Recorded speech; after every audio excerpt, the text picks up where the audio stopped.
The complete story, the Book of Maccabees, why it was banned. Bible stories. What if I told you that some of the most astonishing stories of faith, sacrifice, and divine intervention have been hidden from most Christians? Welcome to our deep dive into the Books of Maccabees, 3 powerful texts that will challenge everything you thought you knew about biblical history. Have you ever wondered why certain books were excluded from the Bible, What secrets could be so profound that they've been kept from millions of believers for centuries? Today we're uncovering what makes these texts truly extraordinary. From battlefield miracles that defy explanation to acts of faith that will leave you in awe. Picture this: a small group of faithful believers facing an empire, determined to destroy their faith. How far would you go to defend your beliefs? What would you do if faced with the choice between denying your faith or facing death? The Books of Maccabees tell the story of those who made that choice, and their legacy continues to inspire believers today. But this isn't just another Bible story. These texts reveal something remarkable about divine intervention in human history. Why were these accounts of miraculous victories and supernatural events removed from many Christian Bibles? What truths do they contain that some feared were too powerful to share? By the end of this video, you'll understand not only the historical significance of these banned books, but also their profound message for modern believers. You'll discover how these ancient stories of resistance, faith, and divine protection speak directly to the challenges we face today. In these uncertain times, don't you feel we need these messages of hope and divine protection more than ever? How many of you have felt your faith tested in ways that seem insurmountable? If you've ever faced a situation where standing up for your beliefs seemed impossible, type faith in the comments below. Your story matters, and these ancient texts might have more relevance to your life than you ever imagined. Remember to subscribe and hit that notification bell to join us on this journey through the hidden treasures of biblical history. And if you want us to explore specific aspects of these remarkable books in future videos, let us know in the comments below. Can you imagine standing firm in your faith, even when everything seems lost? That's exactly where our story begins. Part 1. The Mystery of the Banned Books. Have you ever wondered why some of the most compelling stories of faith were kept from generations of believers? What could be so powerful about these ancient texts that they needed to be hidden? And why do these banned books continue to captivate those who discover them today? The mystery of the Books of Maccabees begins in the turbulent period of early Christianity, when church leaders were grappling with which texts would become part of the official biblical canon. Around 397 AD, at the Council of Carthage, a momentous decision was made that would shape Christian understanding for centuries to come. While the Catholic Church would retain these books as deuterocanonical scriptures, many Protestant reformers would later exclude them entirely. But what makes these books so controversial?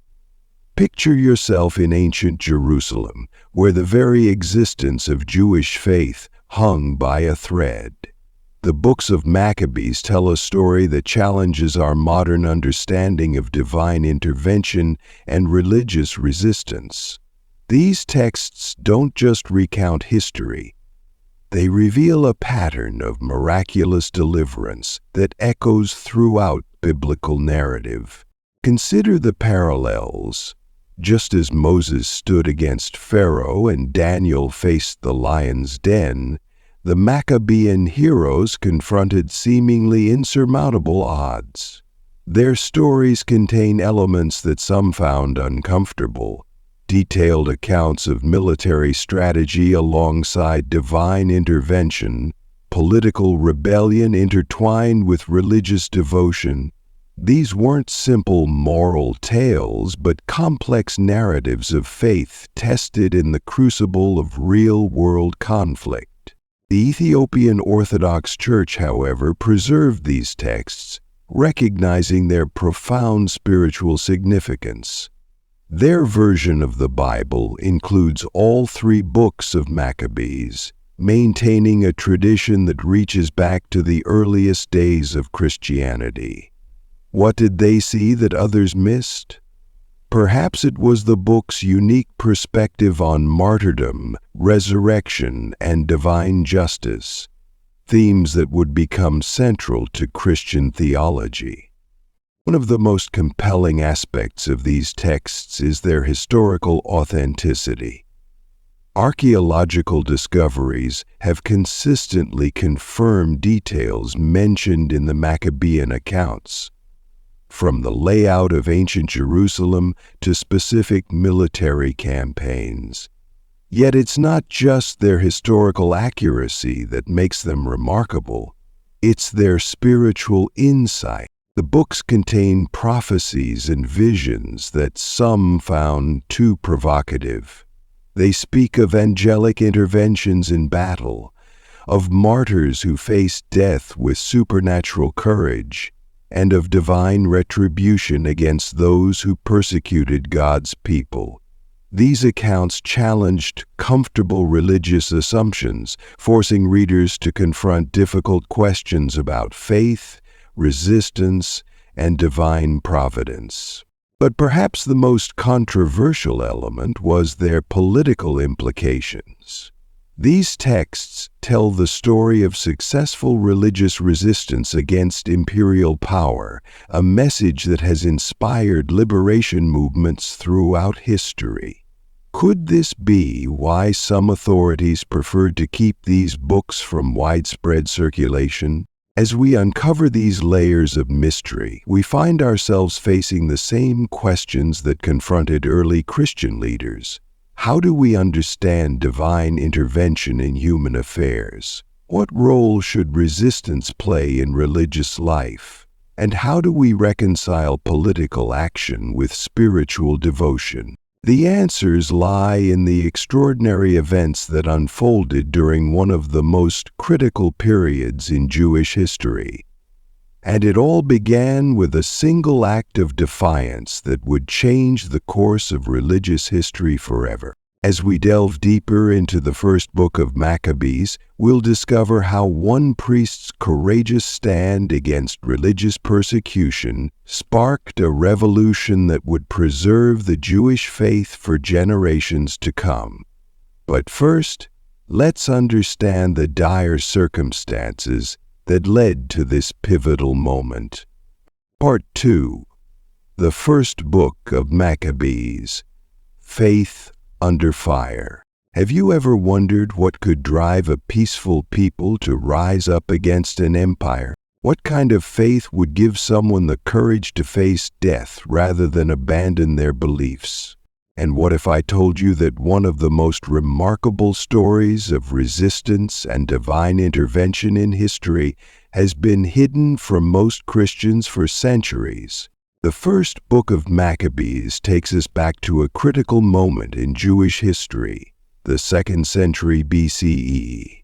The powerful Seleucid Empire, under the rule of Antiochus IV Epiphanes, had launched a systematic campaign to destroy Jewish culture and religion. This wasn't just political oppression. It was an attempt to erase an entire way of life.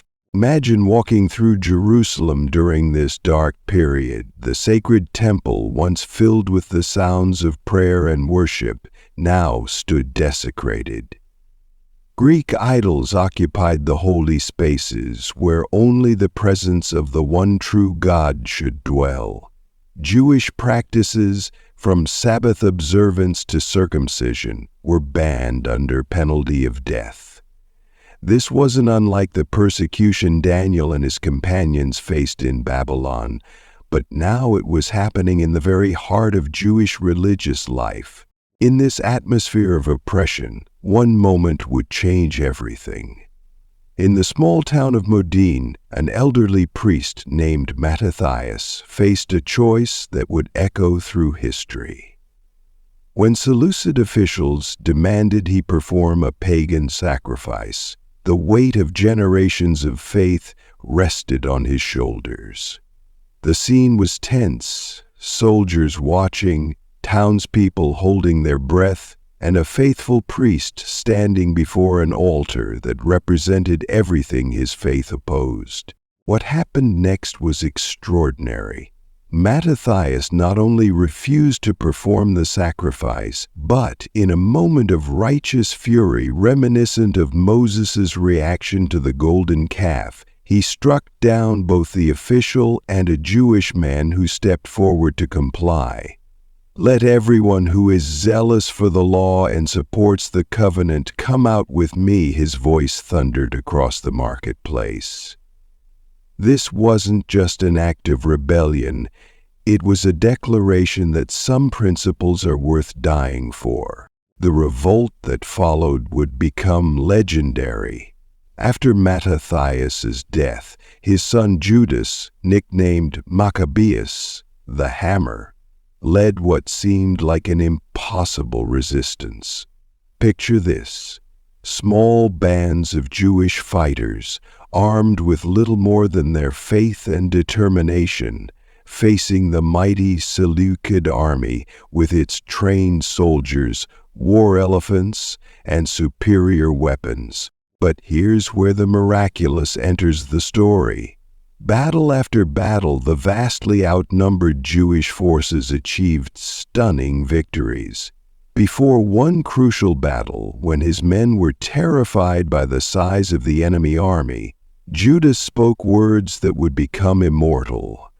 "It is easy for many to be hemmed in by few, for in the sight of heaven there is no difference between saving by many or by few." These words echo the faith of David facing Goliath, reminding us that divine power isn't limited by human numbers.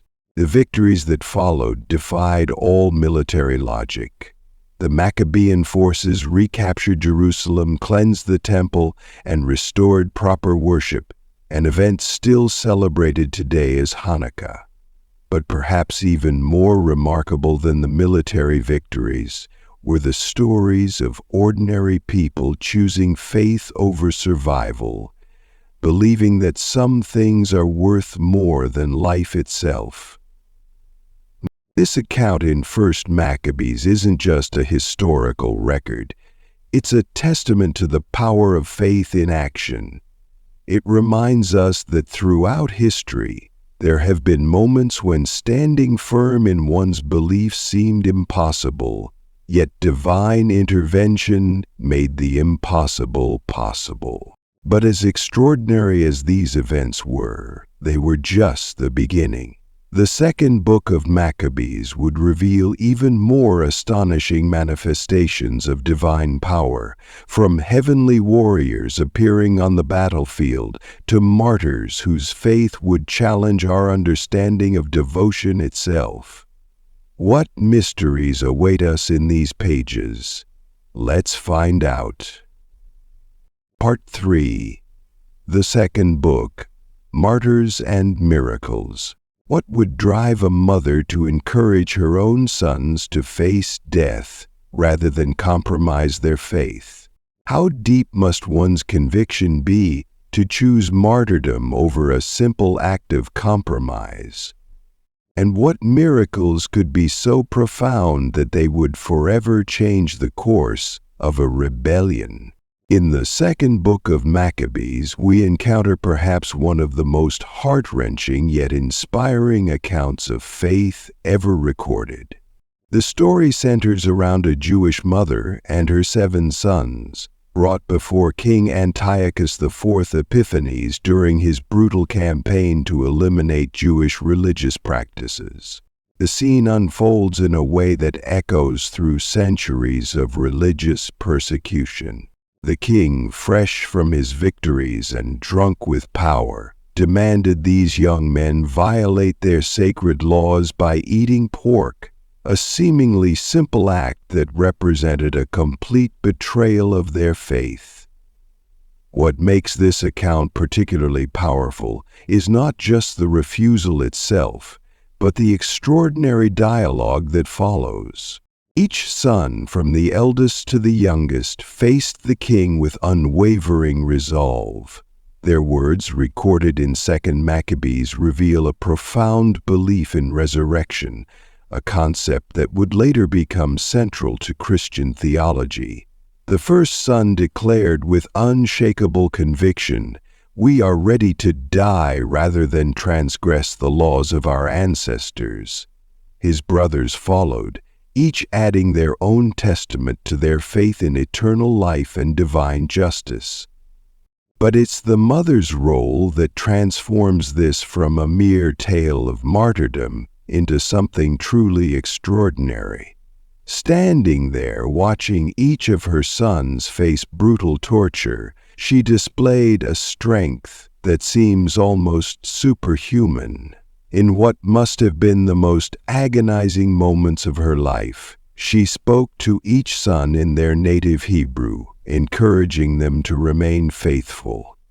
She reminded them that the Creator who formed them in her womb could restore them to life again, a statement that foreshadows Christian teachings about resurrection.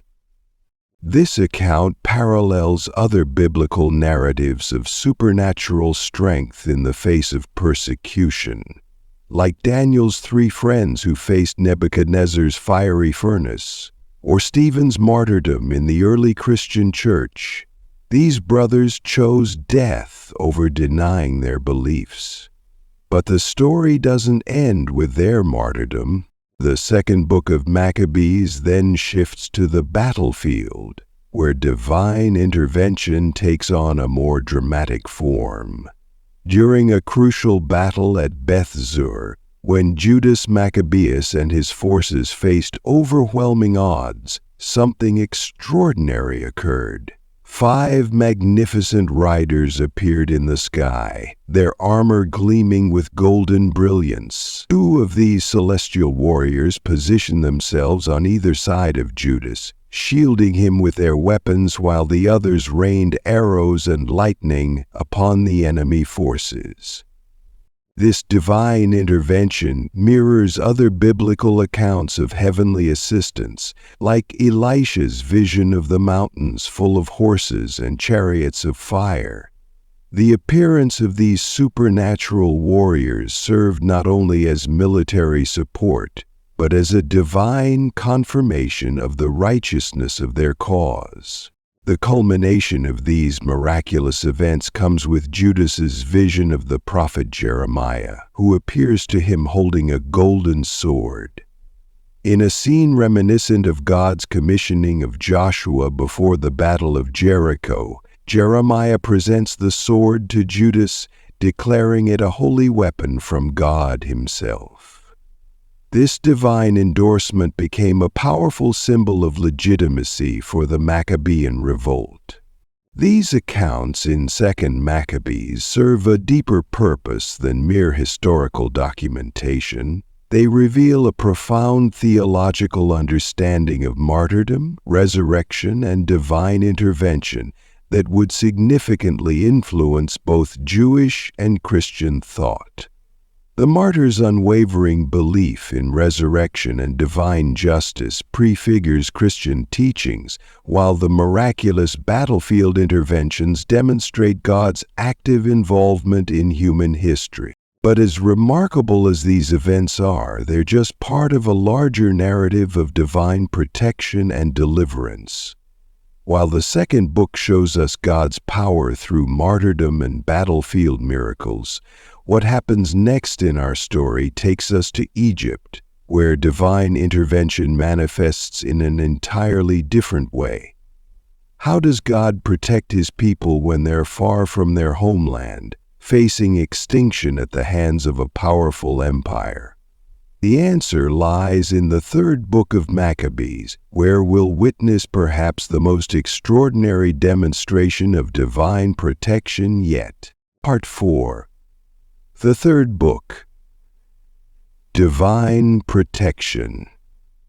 In exile, what would you do if a powerful ruler threatened to execute your entire community? How far would divine protection extend when you're far from your homeland? And what if I told you that one of the most extraordinary demonstrations of God's power didn't involve armies or weapons, but something far more unexpected? The third book of Maccabees takes us to ancient Egypt, where a dramatic story of faith and divine intervention unfolds under the reign of Ptolemy IV. Fresh from a military victory against Antiochus III, Ptolemy's pride led him to commit an act of shocking sacrilege. Attempting to enter the Holy of Holies in Jerusalem's temple, a sacred space reserved only for the high priest. Picture the scene. The mighty ruler of Egypt, flush with victory, striding toward the temple's most sacred chamber. The priests and people watched in horror, knowing that this violation could bring divine wrath. Their fears were justified. As Ptolemy attempted to cross the threshold, God struck him with paralysis and blindness, forcing his guards to carry him away in humiliation. But this divine rebuke only fueled Ptolemy's rage. Returning to Egypt, he conceived a plan of vengeance that echoed the darkest chapters of Jewish history. Just as Pharaoh had once ordered the death of Hebrew children, Ptolemy now commanded that all Jews in Egypt be rounded up and registered for execution. His method was particularly cruel. He ordered that they be gathered in Alexandria's hippodrome to be trampled to death by intoxicated elephants in a public spectacle. The parallels to other biblical accounts of persecution are striking. Like Daniel's friends facing Nebuchadnezzar's fiery furnace, or Esther's people confronting Haman's genocide plot, the Jews of Egypt faced annihilation simply for maintaining their faith.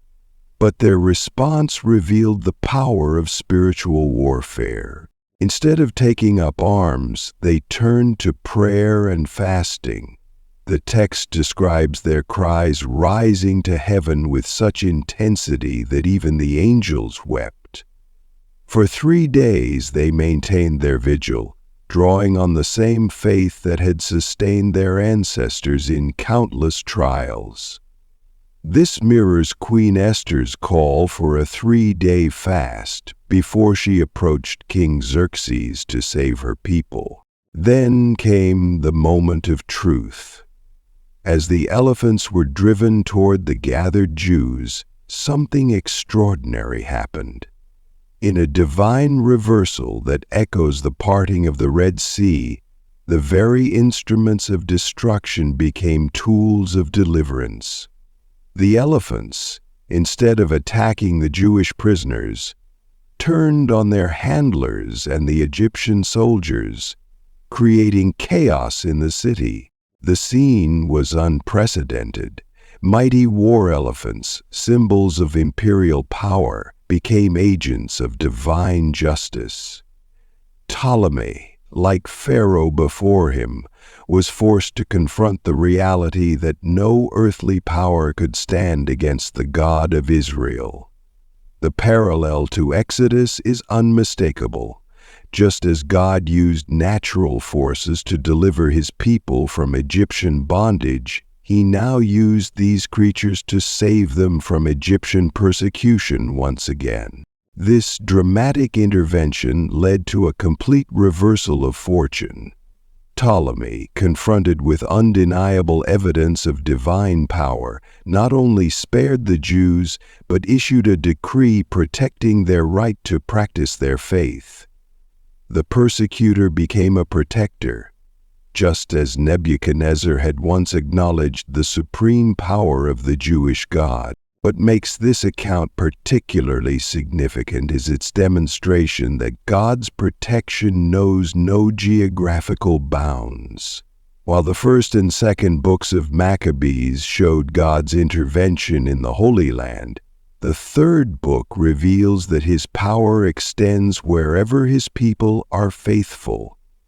This message would have been particularly powerful for Jewish communities living in diaspora, and it remains relevant for believers facing persecution today.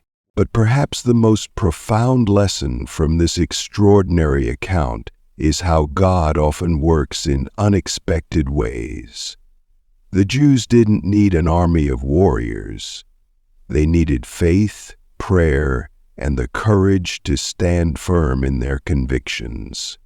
Their deliverance came not through military might, but through divine intervention that transformed their greatest threat into their salvation. As we consider these events, we might wonder, how many times in our own lives have we faced situations that seemed hopeless, only to discover that God had a plan we couldn't have imagined? What modern-day elephants are bearing down on us that God might turn around for our good? The story of the third book of Maccabees reminds us that sometimes the greatest demonstrations of divine power come not in the clash of armies, but in the quiet moments of faithful prayer and the unexpected ways God chooses to answer them.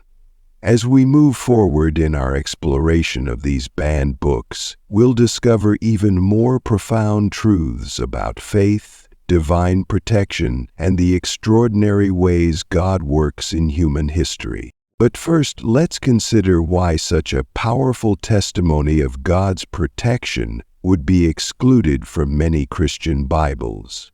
Part 5. The Hidden Significance. Have you ever wondered why these powerful stories of faith and divine intervention were kept from millions of believers? What truths within these texts were considered too profound, or perhaps too challenging for mainstream biblical canon? And how do these ancient accounts speak to our modern struggles with faith and persecution? The hidden significance of the Books of Maccabees goes far beyond their historical value. Let's journey back to the early days of Christianity, when church fathers were grappling with which texts would shape the faith of future generations. The period following Jesus' resurrection was a time of intense theological debate and spiritual discovery. Early Christian communities, still finding their way in a hostile Roman world, found profound resonance in the Maccabean stories of resistance and martyrdom. Consider the account of the 7 brothers and their mother in 2 Maccabees. This story became a cornerstone of early Christian understanding of martyrdom and resurrection. When these young men faced torture and death under Antiochus IV, their unwavering faith and belief in bodily resurrection foreshadowed Christian martyrs who would face similar trials in Roman amphitheaters. Their mother's strength in encouraging her sons to maintain their faith, even as she watched them die one by one, became a powerful symbol of spiritual fortitude that early Christians drew upon in their own times of persecution.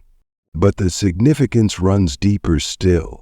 The Books of Maccabees present a sophisticated theology of divine intervention that bridges the gap between the Old and New Testaments.